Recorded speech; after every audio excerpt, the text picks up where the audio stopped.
Welcome back to Cortoberfest. This is John.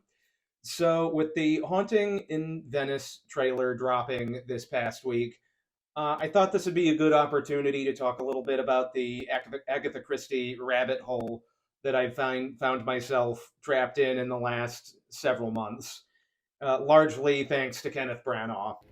Me? Damn you, Gilderoy Lockhart.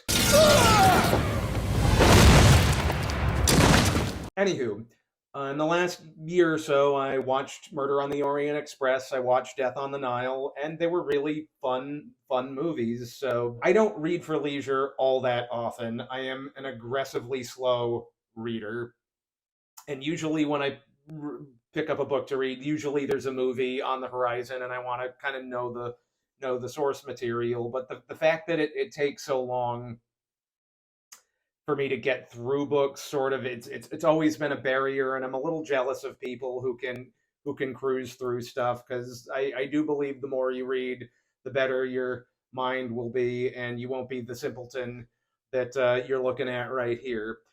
But I did decide, having seen the first two films, and with a third one on the way, decided to let's read the one that's coming. Let's read that book, and looked it up, and there isn't actually a book, A Haunting in Venice. That's not a specific Poirot novel, but I did find the book that it was based on, and it's this one right here, Halloween Party.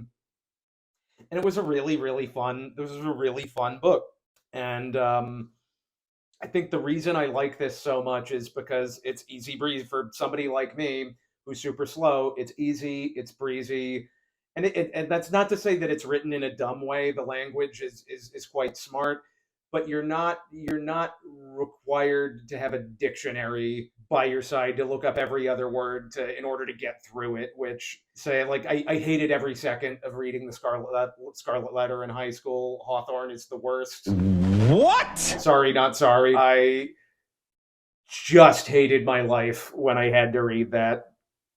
So this is not like that. It's easy to read. The descriptions are really nice, and Poirot as a character is really cool. And they're not a project book. Like, I did get through around when Dune was coming out. I did make a point to read Dune, and that book is like this thick, and I would describe it as a project book because it's really long, and it's heavy science fiction. It's not light science fiction, it's heavy science fiction. It's a lot of world building, and I was super proud of myself for getting through it. These Poirot novels are not project books, and I kind of wish that I had found them in high school, to be honest, because I think they would have been good for me back when I was 16 to 18. So I had a lot of fun reading this book, and that led me immediately to picking up Murder on the Orient Express, and I breezed through this one really quickly. This one definitely has more pizzazz than Halloween Party, and once I finished that, I picked up Death on the Nile, and I'm just starting. And the beginnings of this one are really good. The way that this book introduces a lot of characters is really fantastic. So this actually might be a good one to. I'd start with either Death on the Nile or Murder on the Orient Express, but highly recommend them, and it's because the character is good. Poirot is a gentleman, and for comparison to other detective books, Philip Marlowe is another character that I like, and that's sort of the hard-edged film noir version of a detective. He is very polite. He's observant. He's can see clearly the world around him, and he's quiet about it, and then he asks the right questions. And there's something about being able to ask the right questions to get to your solution that is, I think, very helpful in normal life. And that's what I kind of really like about the character.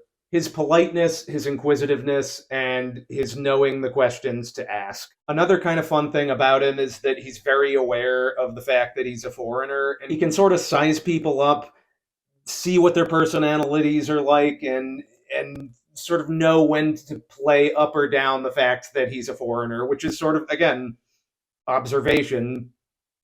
So, just a quick summary before we get on to, because we are going to do a reaction to the Haunting in Venice trailer. just brief summary of the book. Poirot is called in to investigate the murder of a young girl who is drowned in a bobbing for apples tub at a Halloween party.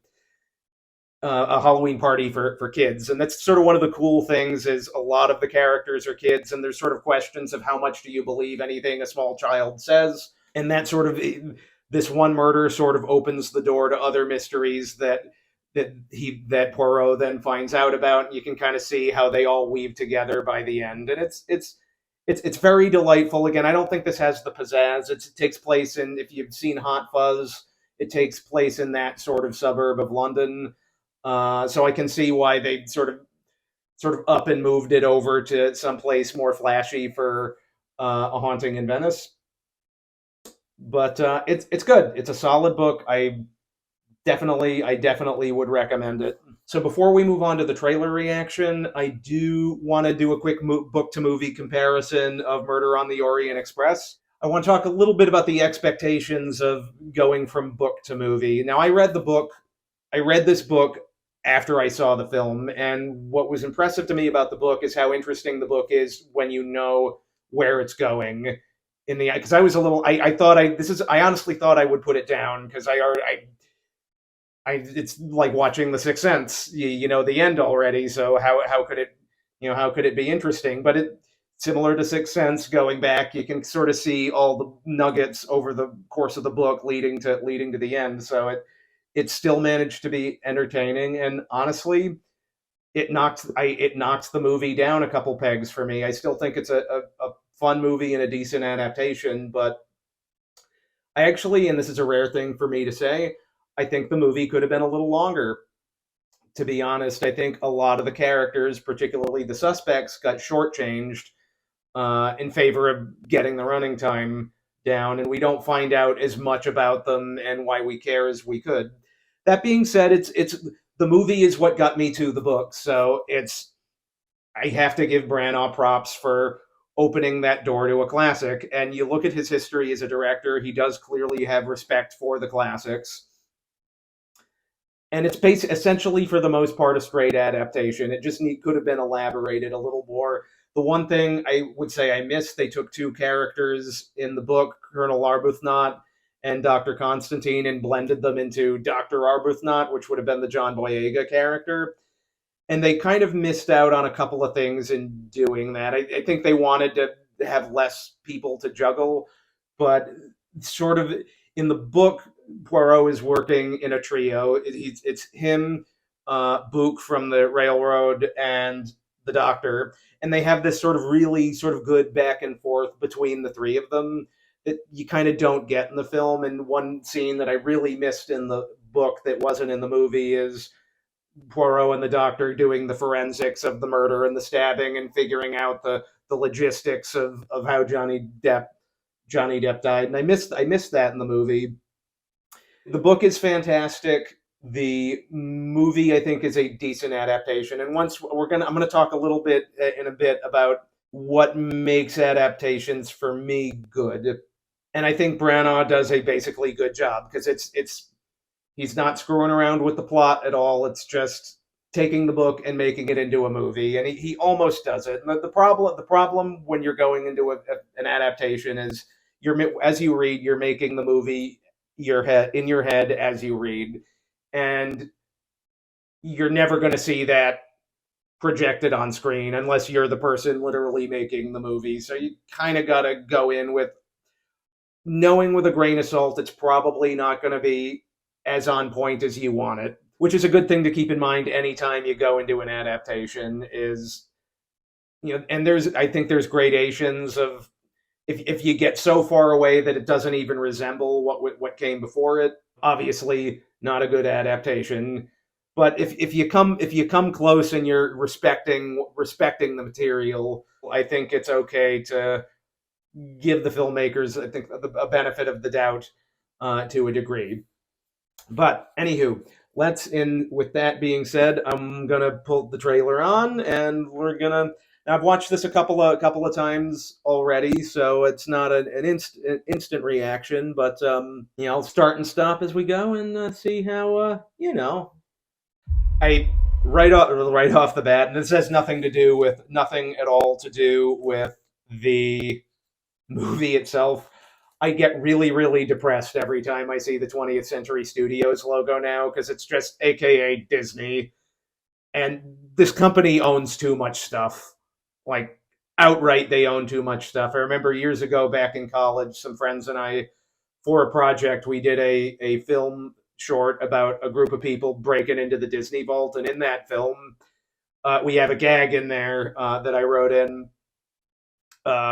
comparing them to the Borg. They're trying to get out of the Disney vault, and over the loudspeaker, they've got them saying, "We are the Disney. You will be assimilated." And I don't think I knew at the time how pertinent that was going to be, in that they just acquire everything, and it's not good. It's not good because the less studios are out there, the less competition is out there, and you just see a drop in quality, which is what you've had from Disney. I can't remember the last truly great Disney product that I remember seeing. And when you get too big for your britches, you can get lazy. And right now they've gotten lazy. They're relying on IP, Star Wars and Marvel, and live action remakes of their old animated stuff, none of which have been good. So I really wish they would. It's kind of why I hope The Little Mermaid just tanks, is because I would love for that trend to stop. Because it's just so lazy. But that's a little bit of a tangent, you know, a little bit of a tangent. So we're gonna move ahead here.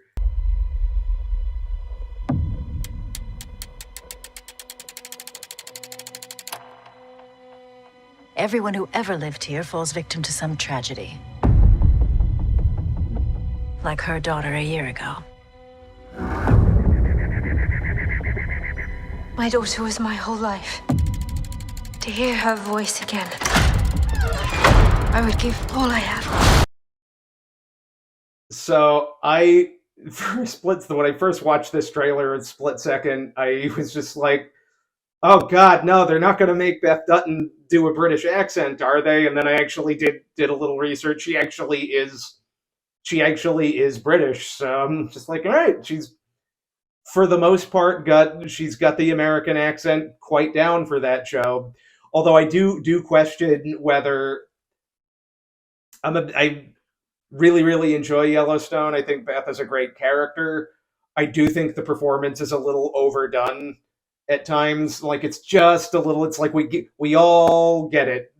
You're a rough and tumble country girl who can you know chew tobacco with the best of them. And I'm curious as to whether that's direction, or whether having to hide an accent makes it a little overdone at some point. But I IMDb'd Kelly Riley after learning she was British, and it didn't even occur to me she's in the Robert Downey Jr. Sherlock Holmes films. She's Watson's girlfriend slash wife in the sequel. And it's like, all right, like, so she's been around. She was also in apparently Flight, the that Robert Zemeckis film with Denzel Washington.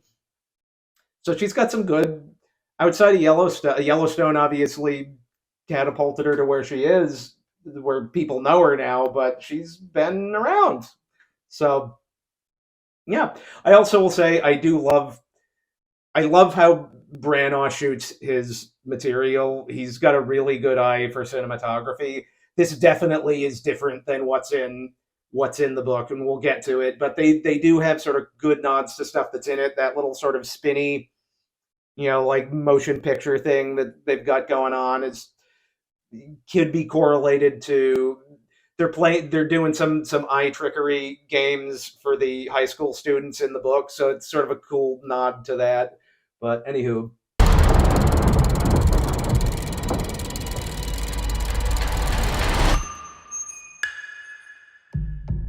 if someone wants to be heard, like, we are here. they're just going straight horror on this.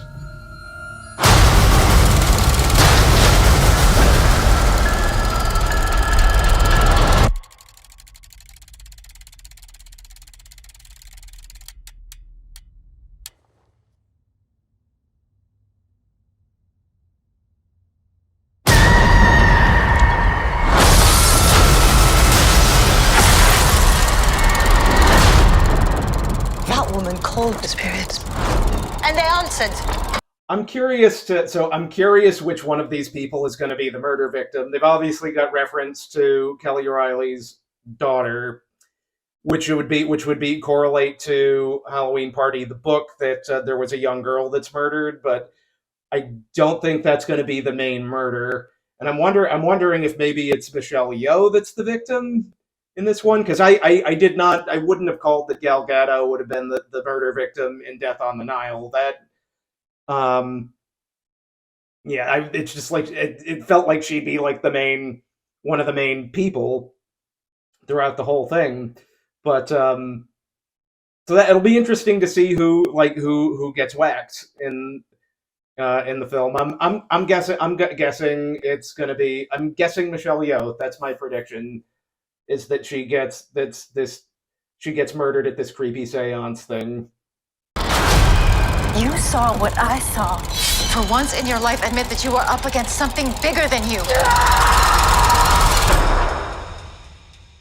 I like that Tina Fey is getting to play a more serious part here. She's very, very talented, so it's I think going to be fun to see sort of not wacky Tina Fey in this film. And they're definitely he's going for it's a horror film. And sort of it seems what they're going to do with this is I would predict it's going to be sort of a Scooby-Doo type thing. It's Poirot, who is super duper logical and doesn't believe in supernatural crap, surrounded by people who think it's ghosts or demons or whatever that's showing up and killing people, and he's going to have to put the pieces together and figure out who the culprit is, and in the end it'll pull the mask off, and I would have gotten away with it if it weren't for you and your meddling mustache. So anywho, Tonight, we are all afraid. We cannot hide from our ghosts.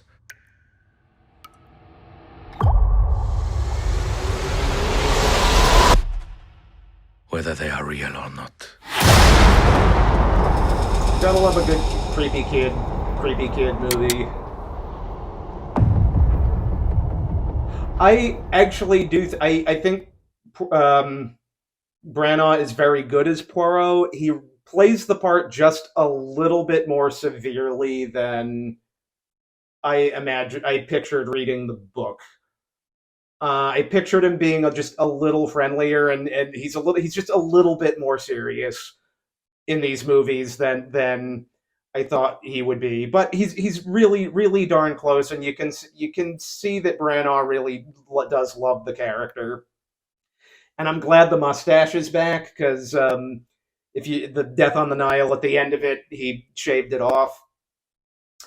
And specifically in Halloween Party, there's a pretty great line of description where he talks about how proud he is of his mustache. So mustache required. And it kind of looks like at the end there that they're going to explore a little bit more of Poirot's personal backstory, which I'm curious, and if anybody knows, drop a comment, because I've only read these two books at this point, and I'm working on the third. And Death on the Nile, the movie, has sort of this, it opens with this World War I stuff, which again, with the mustache shaving, comes back later toward the end. And none of that is in the book. So I'm curious as to whether that's in the canon of the series, or whether that's something they're making up for the films to sort of flesh him out a little bit and ground him. But yeah, let me know. And I assume I would, by sort of a bucket list thing now is to read all of them. So I assume I will find out eventually. But it seems like something they're inserting themselves, which doesn't bother me too much. But this is where I'm having a little bit of a tough time with this one in terms of an adaptation front, because the book that it's pulling from, it's not a straight adaptation of the book. And my personal preference is, if you're going to adapt a book, just adapt the book. And for depending on the filmmaker, like I think Branagh has earned this because of his track record of respecting classics. I'm willing to give him a little bit more of a leash than other people. And I'm trying to remember that James Bond is one of my favorite franchises. A series of books that I also still need to read. I am a fan of the movies. I have not read the books. But if you've got sort of if you're a big fan of the films and you sort of dig into the history of the making of the films, a lot of them don't particularly match up to what's in the book. And one thing that they do frequently do is grab just bits and pieces from different books and put them together in movies. Like, just for example, Felix getting getting fed to sharks in like the License to Kill the film was an element that was in Live and Let Die the book. So there is precedent for that type of thing. I guess where I'm gonna we'll see. I'm I'm willing to give Branagh a shot on this because, and it helps. I think that the title change helps because that says to me we're doing our own thing with the character. We're going to keep the character as is, but do something more original with elements from this other thing. And they're not claiming that it's literally this book.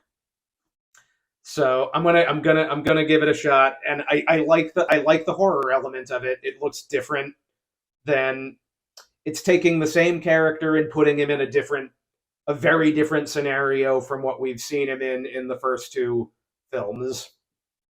And I think as long as the character still remains the character, I'm okay with it. You definitely couldn't. It also helps that Halloween Party is for sure is not one of Poirot's more famous adventures. It's the third to last. It looks like it's the third to last book in the series. There's a ton of the books. The back cover all have the giant list of every book, and it's the third to last one. And it's everybody knows the title Murder on the Orient Express. Everyone knows the title Death on the Nile. Those are super duper famous and really well known. So we're doing this type of thing with these books, there would be more, I think, more of an issue at the end of the day. So I guess what I'm trying to say is I'm fighting with myself a little bit where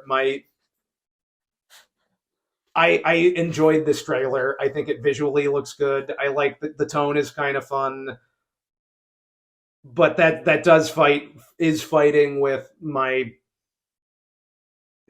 sort of deep seated desire for, if I read a book and it's adapted, I want it. I just adapt the book. Um, but I do understand the reasons to, like, you want the Murder on the Orient Express. You're on a train in the middle of the mountains, so you've got this great scenery. You've got the Nile and Death on the Nile, surrounded by pyramids, and you're in an exotic place. Um,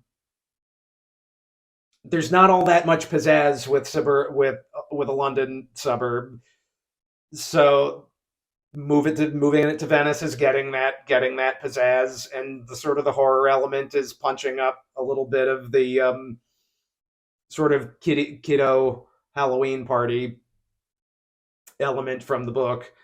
The one character I do hope is there is Ariadne Oliver, which is, I'm pretty sure, a Agatha Christie self insert into this book. The character is a well-known author known for writing murder mysteries, so it's very clear. It's very clearly she's very clearly writing herself into it, and that's where, again, some interesting themes of how much in the book of how much do you believe a kid, because this kid is saying that she witnessed a murder to impress this author, and they're sort of throughout the book. Everyone says this kid just lies through her teeth about everything, and that sort of becomes an element of how much do you believe what a kid tells you. And also, when you have enough people saying the same thing about a certain person, does that, you can assume you can probably assume that it's true. There's some interesting themes in the book, and some of them that definitely won't be there. I was amused by the fact that there's sort of a running thing of, did a crazy person just enter the house and kill this kid in the book version of it? And they're talking throughout how they're just letting how the government is just letting crazy people out of the asylums, and weirdly, weirdly pertinent to some things in modern times. And this book is really old. But anywho, we'll see how this pans out. I think it's a good looking trailer, and I will be going to see this movie. I'm gonna have to I'll try to put the fact that Fox is Disney owned in the back of my mind, but I trust Kenneth Branagh enough not to shove a bunch of political horse crap into my face that I'm gonna give this one a shot. This looks fun.